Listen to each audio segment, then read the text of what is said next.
Sa mga minamahal naming kabalen sa Mabalacat City, may mahalagang paalala at babala mula sa inyong lokal na pamahalaan. Mag-ingat sa mga gumagawa ng investment scam. Sa kasalukuyan, napapansin ang pagdami ng mga mapagsamantalang individual na nag-aalok ng malaking patubo o kita sa maikling panahon. Ngunit huwag basta-basta maniwala. Maging mapanuri sa pagkilala ng mga investment scam. Ang inyong lokal na pamahalaan sa Mabalacat City ay nandito upang gabayan kayo at tulungan na maiwasan ang mga ganitong panloloko.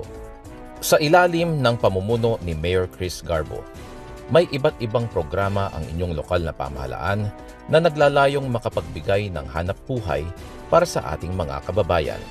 Mayroon tayong City Peso, PopGod at CSWDO, MCC at City Agriculture, at meron din Financial Literacy Program na pinangungunahan ng City Local Youth and Development Office.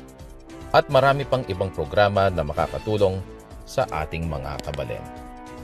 Kung mayroong nag-alok sa inyo ng mga investment na posibleng maging bahagi ng isang investment scam, huwag magkatubiling magsumbong.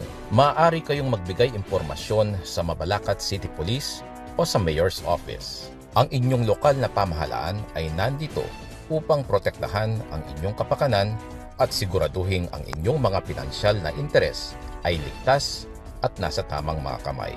Sa Mabalacat City, tayo ay nagtutulungan, nagbabantay at nag-aalaga sa isa't isa. Ito ang ating pagsisikap na magkaroon ng ligtas at maunlad na komunidad.